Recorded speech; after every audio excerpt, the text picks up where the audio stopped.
12 часов дня и ночи, 12 учеников Иисуса Христа, 12 полушек в алтыне, 12 полутонов в октаве, 12 дюймов в футе, 12 подвигов Геракла, 12 месяцев в году, 12 знаков зодиака, 12 рыцарей круглого стола, 12 сыновей Иакова, 12 недан в колесе сансары, 12 поколений флагманов Xiaomi. Нихао, камрад, ты на канале Марк Викторсон. Со мной ты и о смартфонах узнаешь, и на Китай посмотришь. Прошло не так много времени, но народ уже почти забыл, что Mi 11 Ultra на старте был полным провалом. Худшая автономность в классе, жесткий перегрев, отвал радиомодуля. К сожалению, производители давно превратили выпуск флагманов в программу по бета-тестированию. Покупаешь флагман на старте и не знаешь, чего от него ждать. Все может быть хорошо, а может быть не очень. Даже у Apple на старте не всегда все гладко. Приходится ждать обновлений. К счастью, обновления чаще всего устраняют критические баги достаточно быстро. И если подождать, смартфон может превратиться в ягодку. Тот же самый Mi 11 Ultra на текущий момент лакомый кусочек, и с автономностью полный порядок, и перегрев больше не является такой острой проблемой. И поэтому, учитывая, что в моменте его можно было заказать за 35 тысяч рублей, это в районе $600 на тот момент, он задает планку так высоко, что возникает вопрос, а имеет ли смысл покупка Mi 12S Ultra практически в 2 раза дороже? Надеюсь, к концу этого ролика вы сможете на этот вопрос для себя ответить. Ну что ж, поехали разбираться.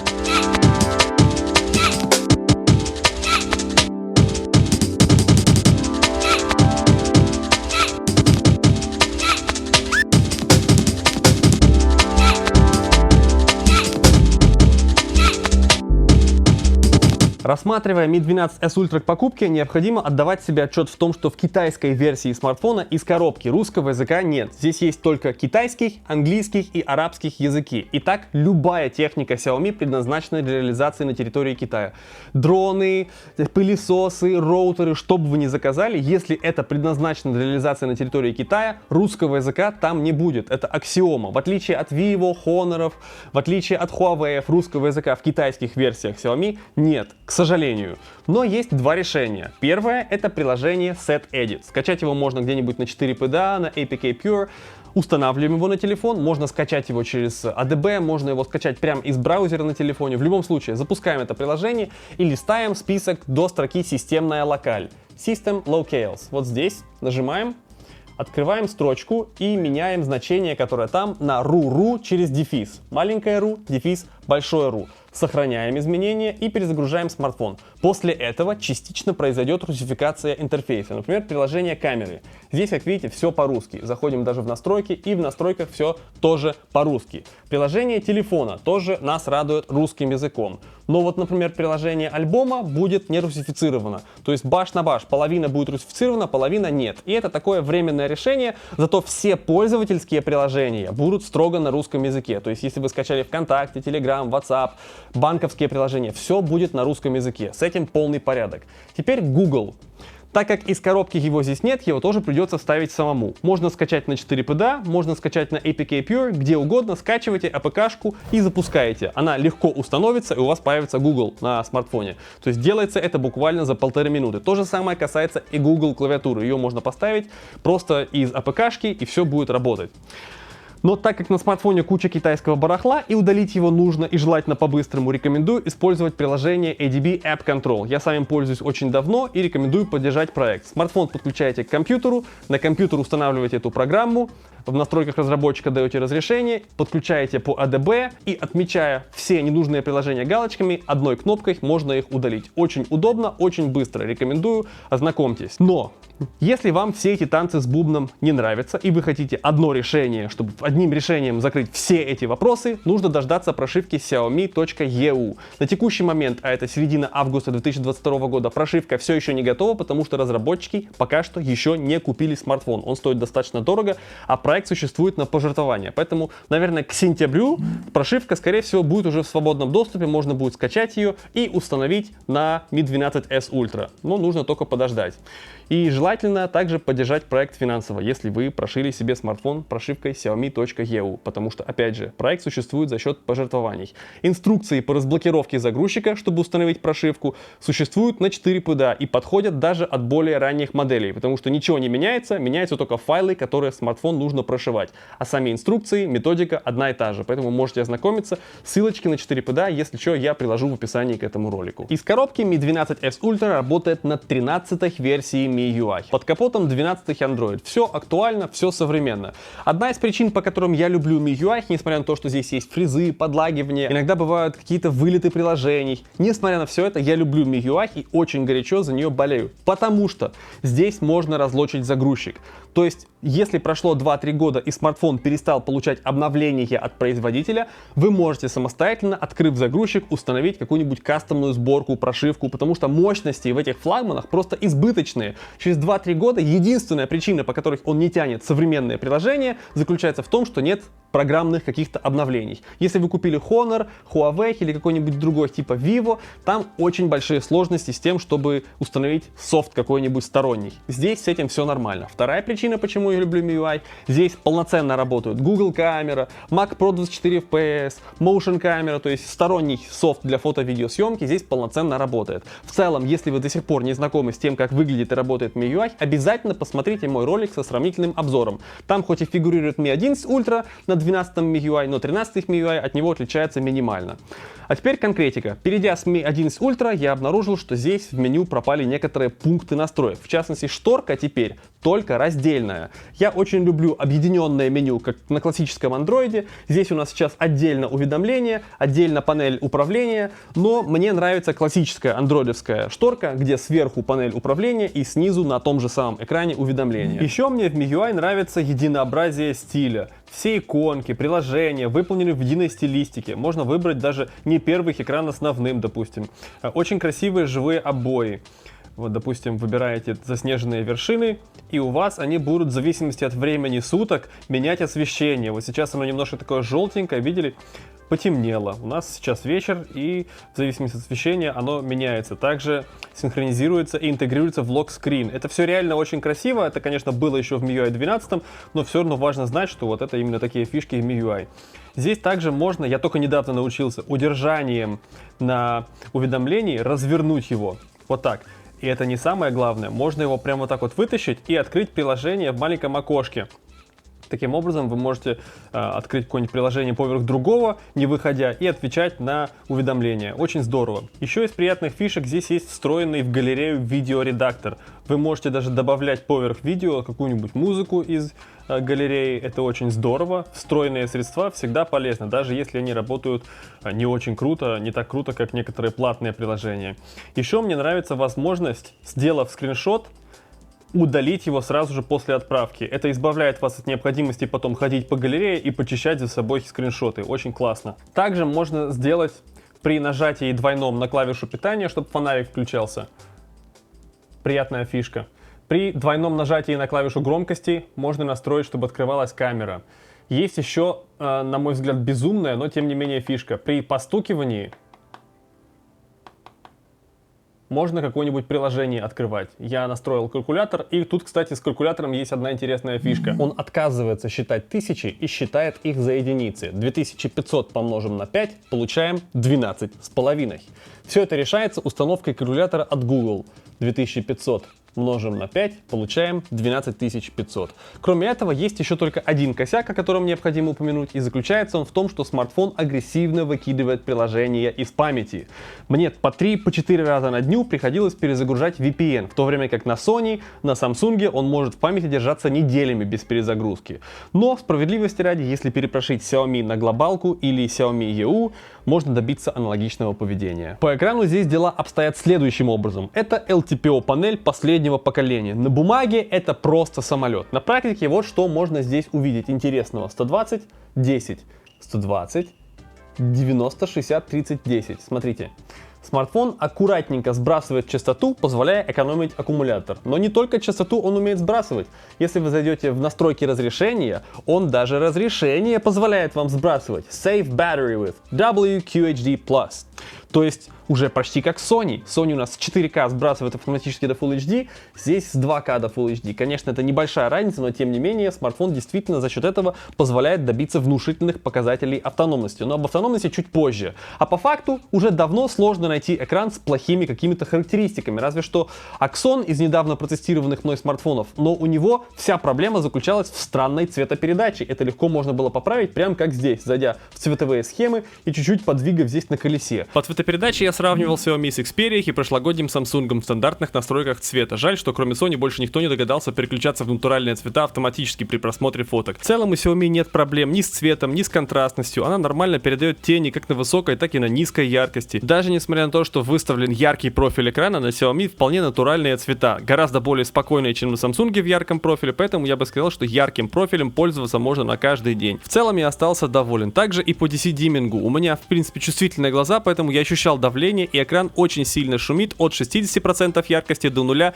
не опускается ниже 30% коэффициент пульсаций. Если включить DC-димминг, все будет гораздо лучше, и он будет пульсировать примерно от 34 до 20% на всем диапазоне яркости, что в принципе допустимо, но мои глаза все равно уставали. В целом экран топовый, но с нюансами. Сравнив звучание смартфона через пассивный переходник со звучанием смартфона через активный ЦАП от HTC, я могу сказать, что со звуком здесь все нормально. Средний уровень по палате, объективно высоким качеством это не назовешь, но за счет психоакустических ухищрений типа Dolby Atmos, Harman Kardon смартфон заставляет вот этот интегрированный квалкомовский акустик просто выдавать максимум. Этого достаточно, чтобы слушать в спортзале, в дороге, в офисе, там, в транспорте. То есть нормально для смартфона, это хороший уровень.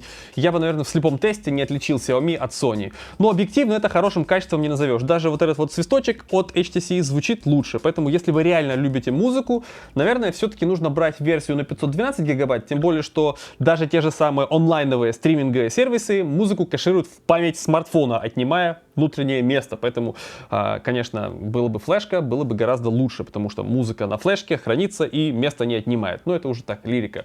По сути, достаточно вместо пассивного переходника, который все равно с собой таскать нужно, вот такой вот цапик таскать с собой. И это позволит вам реально наслаждаться музыкой в более высоком качестве.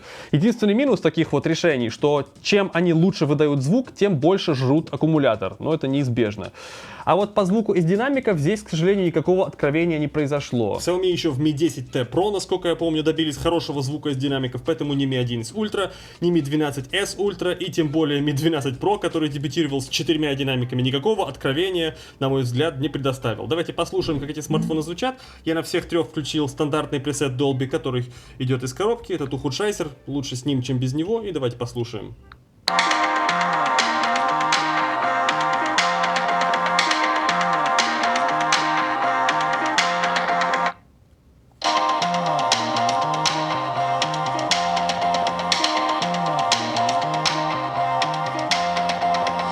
Наверное, можно было услышать, что немножко более плотный звук здесь, чем с Samsung. С Samsung более кричащий.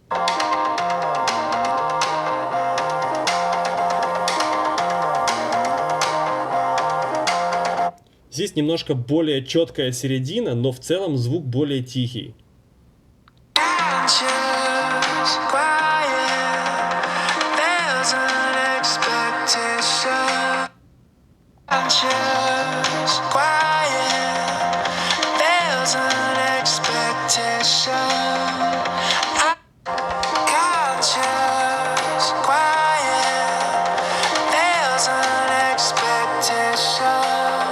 Конечно, на Xiaomi баса чуть побольше, на Sony звук вообще в принципе тише, но он здесь мягче, мелодичнее что ли, и за счет этого детали лучше слышно из встроенных динамиков. Но чего еще можно требовать от динамиков? Звучат хорошо, и это главное. А вот к чему у меня претензия, так это к тому, что один из динамиков до сих пор, как и на Samsung, ну традиционно на нижней грани, и его очень легко перекрыть, если вы играете в игрушки или YouTube смотрите, и это не круто. Когда же уже, блин, все производители начнут делать фронтальные динамики, как на Sony? Да, они чуть тише, но их перекрыть невозможно во время просмотра контента или игр. В Bluetooth наушниках от Sony Mi 12S Ultra звучит тоже превосходно. Наверное, не в последнюю очередь благодаря тому, что поддерживает фирменный соневский кодек LDAC.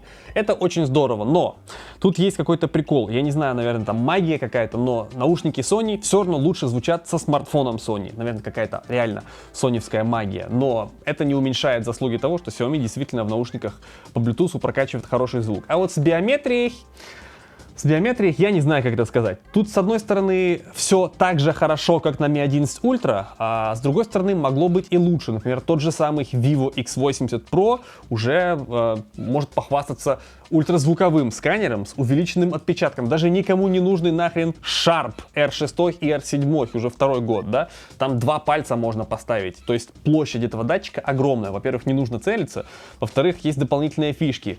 Поэтому сложно сказать. Ну и разблокировка по лицу, она тоже достаточно быстрая. Но у того же Honor она лучше, потому что там, считай, есть 3D-сканер и прочая тема. То есть, с одной стороны, все хорошо, а с другой стороны, могло быть и лучше. Поэтому вот такие вот смешанные чувства. А вот по поводу экрана водопада у меня только негатив. В первую очередь это связано с тем, что набирать текст неудобно. Особенно вот, когда вы пытаетесь отправить аудиосообщение в Телеграме в том же, вот эта вот кнопочка микрофона часто скатывается в самый угол, и ее очень неудобно нажимать. И смартфон часто распознает это нажатие как ложное.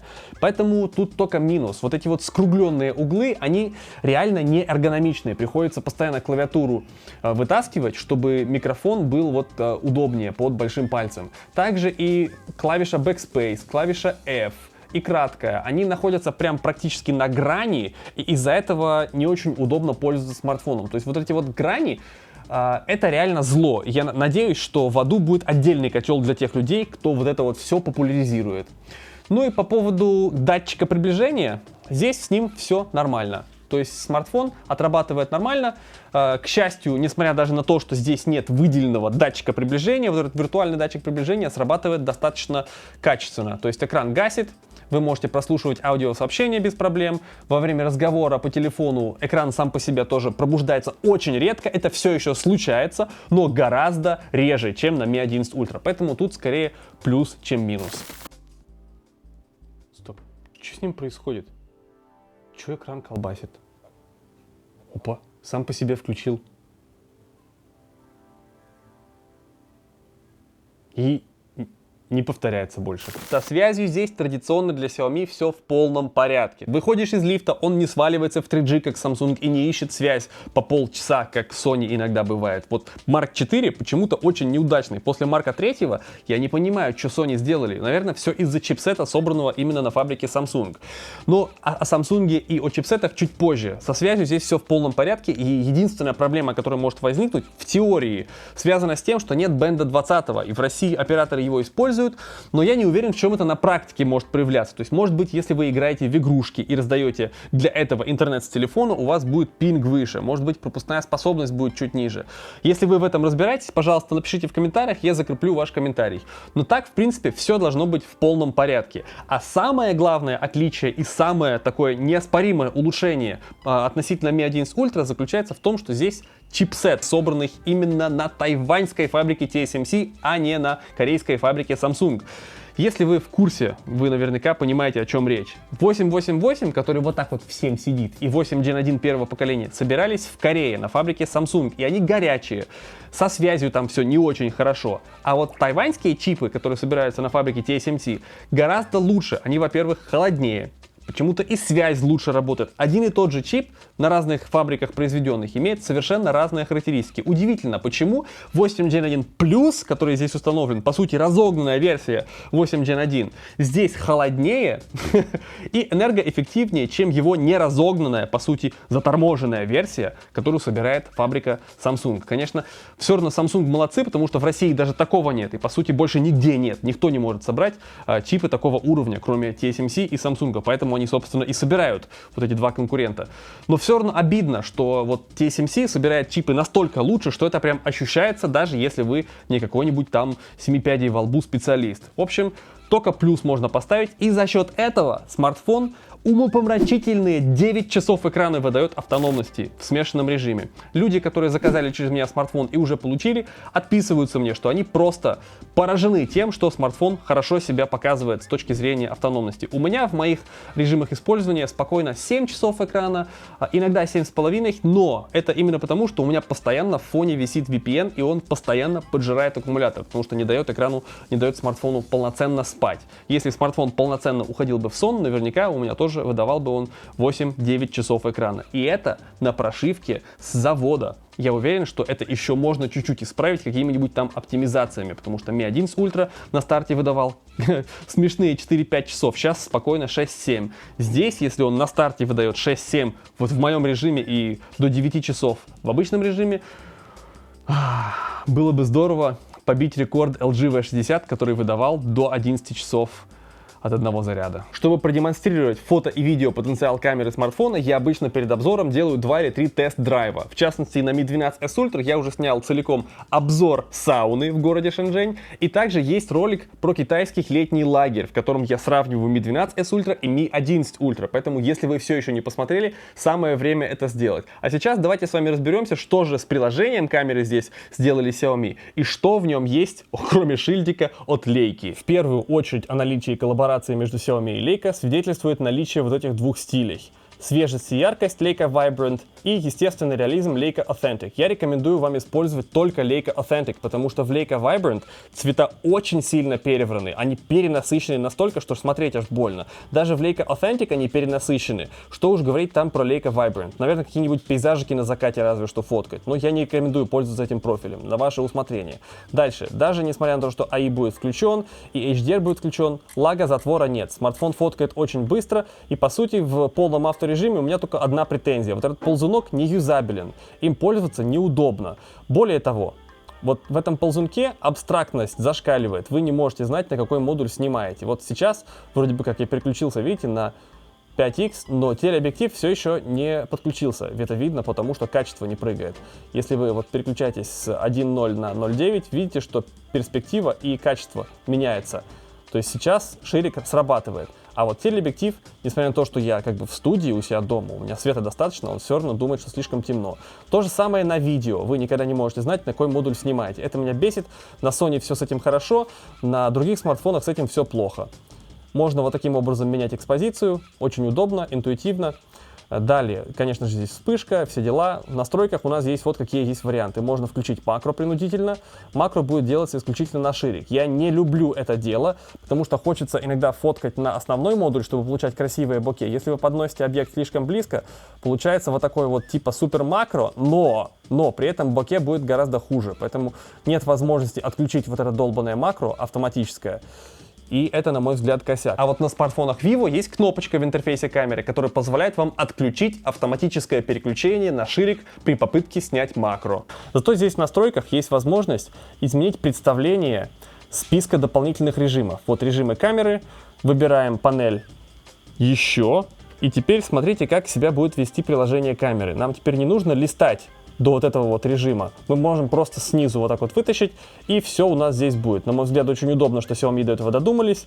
У нас, конечно же, есть режим портрет, режим ночь, которыми я никогда не пользовался, не знаю, зачем они нужны. Если у вас хоть какие-то маломальские представления есть о том, как камера должна работать, вы наверняка сами при помощи ручных настроек добьетесь не худших результатов. Дальше у нас есть отдельный режим 50 мегапикселей. Зачем он нужен, не знаю. Потому что, по сути, все то же самое, что здесь, есть и в Pro режиме. То есть вы выбираете 50 мегапикселей, даже не обязательно настройки какие-нибудь трогать, просто щелкайте в авто. И у меня вызывает вопрос, вот это вот дублирование сущностей, усложнение меню, куча дополнительных режимов. А какое отношение это имеет к бренду Leica? Если вы хотя бы один обзор на современную цифровую камеру Leica посмотрите, вы поймете, о чем я говорю. Там даже кнопок на корпусе меньше, чтобы художник сфокусировался именно на процессе творчества, а не во всех этих режимах разбирался. Поэтому реально, на мой взгляд, здесь мало что на самом деле есть от бренда Leica. Дальше по видео. Значит, здесь у нас классика. Есть возможность снимать 8К, 24 кадра в секунду, к сожалению, без возможности смены модуля. То есть, если вы начали на ширик, вы на ширик и снимаете. Хорошо, что можно снимать на все 3 модуля, но, к сожалению, нельзя между ними переключаться. То есть, сейчас, видите, он не может фокусироваться. Это точно, определенно телек. Дальше у нас есть HDR. К сожалению, у нас HDR не поддерживает телек. Он у нас не поддерживает и ширик. Он у нас снимает только на основном модуле и только до 4К 30. Вот, HDR у нас снимает только до 4К 30. Вот такая вот беда. И это 2022 год. Супер флагман. Есть аудиозум. Я рекомендую его отключать, особенно если вы говорите во время видеосъемки со включенным аудиозумом. Если вы включаете зум, ваш голос будет тише и его шумодав будет сильно шакалить. Дальше отключаем этот HDR. Хорошо, что он есть, но без него лучше. 4К 60 тоже без возможности смены модулей. Это тоже паскудно. Я не знаю, почему так. Многие смартфоны уже научились. Тот же Pixel, iPhone, Samsung, по-моему, умеет 4К 60 переключаться, если я не ошибаюсь, современный. Но 4К 30 у нас есть возможность переключаться между модулями с этим дурацким скачком в качестве. Нет кнопочек, при помощи которых можно переключиться быстро.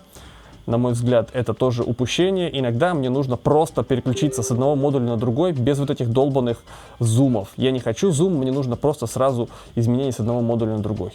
Но ничего страшного, это смартфон, от смартфона требовать чего-то там супер-пупер не стоит. Вы наверняка в курсе, что в фото и видеорежиме раздельные настройки. Давайте пробежимся по настройкам видеорежима.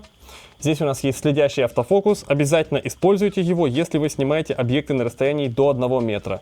А после 1 метра нет никакого смысла, потому что там и так гиперфокал.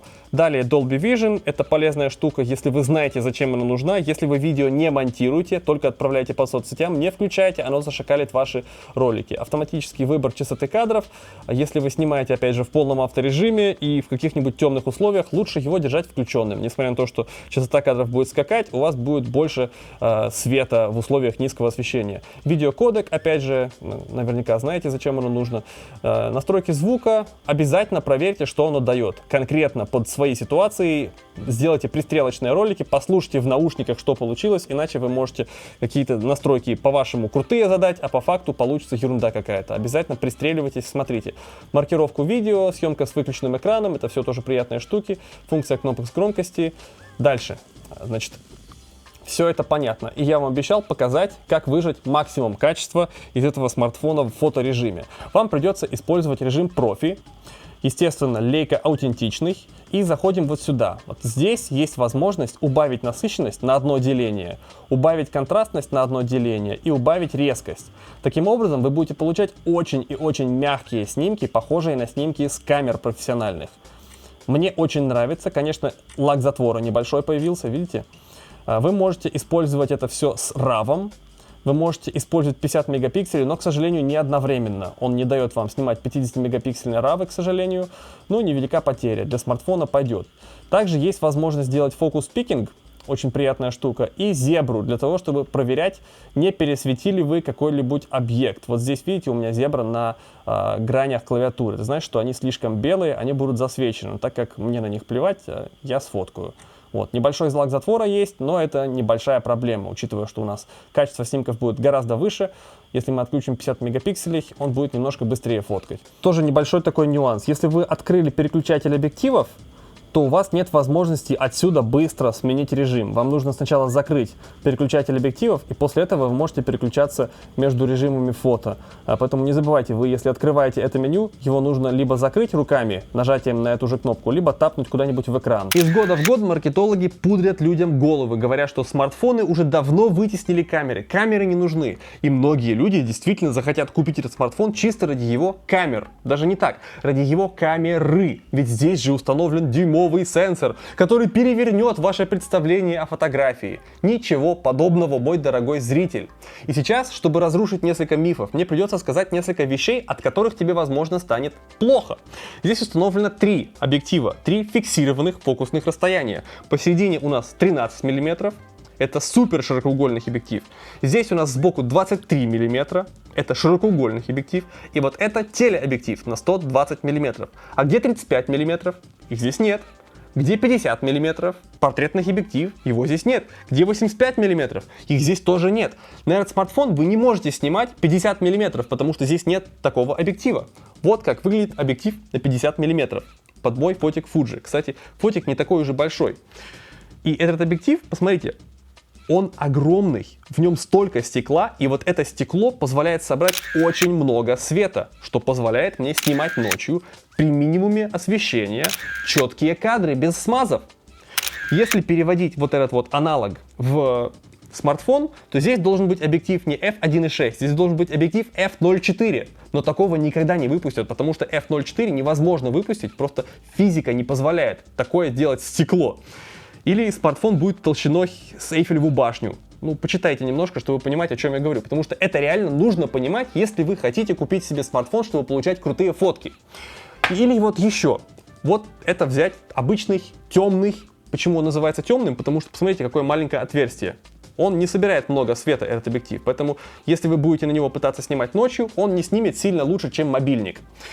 В общем-то, здесь у меня есть одно преимущество, которое недоступно мобильникам. Это зум без потери качества. Вот от 16 мм до 50. То есть я могу снимать на этот смартфон 16 мм, 17, 18, 19, 20, до 50 мм без потери качества. Да, конечно, он не позволит мне снимать ночью. Некоторые смартфоны снимут лучше без всяких объективов, чем камера вот с этим объективом ночью. Но вы можете снимать на объектив то, что не можно снять на смартфон, у которого нет 35 мм, у которого нет 50 мм. Поэтому внимательно подумайте. Что вы любите фоткать? Если вы любите фоткать людей крупным планом, этот смартфон вам не сделает крутые фотки, потому что крупным планом снимать нужен портретный объектив. Его здесь нет. Это не универсальный набор фокусных расстояний. Поэтому я еще раз хочу обратить ваше внимание. Несмотря на то, что в этом смартфоне самый лучший потенциал на 23 мм, он не даст вам того, что даст тот же самый Axon на 35 мм. Чисто в силу того, что 35 мм это другое фокусное расстояние, которое позволит вам снимать другие сцены. Тот же самый 50-миллиметровый объектив, который есть у Vivo, возможно, он будет хуже качеством, но он позволит вам снимать те сцены, которые на этот смартфон вы не снимете просто в силу того, что это другое фокусное расстояние, другая перспектива, другой угол зрения. Поэтому не нужно думать, что вот теперь я купил самый свежий смартфон, у меня самые крутые фотки. Фотки в первую очередь это сцена, это угол обзора, который вы захватываете. Вы вырезаете кусочек из реальности. И вот какого размера этот кусочек, это очень важно понимать, потому что не все люди любят снимать широкоугольные сцены. Я, когда купил себе фотик, вообще перестал практически снимать с этим зумом, потому что мне нравится снимать на вот 55 миллиметров. И я снимаю на объектив почти все. Более того, смартфоны не умеют вот так. Вы не можете прикрыть диафрагму, и зачем это нужно, я вам сейчас покажу. Если вы не прикрываете диафрагму, у вас постоянное количество света падает на матрицу. Если вы умеете прикрывать диафрагму, вы можете регулировать количество света, и даже днем вы можете снимать с повышенной выдержкой, что позволяет вам получать вот такой вот эффект. Днем при обилии света вы можете получать смаз, как если бы вы снимали вечером. Это прикольный эффект, который можно получать, если вы фоткаете на фотоаппарат с изменяемой диафрагмой в объективе. Смартфон так не умеет. Важно ли это? Вам решать. Но это еще один сценарий, еще одна сцена, которую можно получить при помощи фотоаппарата и нельзя получить при помощи смартфона. Потому что смартфон не может заменить собой камеру. Не потому что там что-то с камеры или смартфона, просто в силу того, что оптика — это очень важная часть фотографии. И маркетологи просто пудрят людям головы, говоря, что смартфоны заменяют собой камеры. В итоге мы имеем, на мой взгляд, один из самых удачных смартфонов 2022 года. Хотя сам я все еще пользуюсь Сонькой в качестве основного аппарата, потому что не представляю себе жизни без слота под SD-карточку, но тем не менее, в этом смартфоне не к чему придраться, кроме, и я надеюсь, вы со мной согласитесь, вот этих вот граней, потому что они реально портят впечатление от использования смартфона. Во всем остальном, вот реально первоклассный смартфон. Прекрасный звук из динамиков, хороший звук в наушниках, громкий. Этот смартфон выдает прекрасную яркость на солнце. Правда, недолго, но это проблема всех смартфонов. Отличная тактильная отдача. Играть можно на нем долго, потому что он не тротлит. Автономность хорошая. Дизайн современный. Конечно, я все-таки скучаю по экранчику, тем более, что места в этой шайбе достаточно, но тем не менее. Пишите в комментариях, что вы думаете об этом смартфоне. Хотели бы вы себе его приобрести. Сейчас в официальной рознице он стоит 6000 юаней за 8256. 6500 за 12256 и 7000 юаней за топовую версию. Я не уверен, стоит ли этот смартфон каждого рубля конкретно для тебя, мой зритель. Поэтому я жду твоей реакции у меня в комментариях под роликом. И встретимся с тобой либо в следующем ролике, либо у меня в чате в Телеграме. Пока. Все-таки камеры гремят. Погремушка.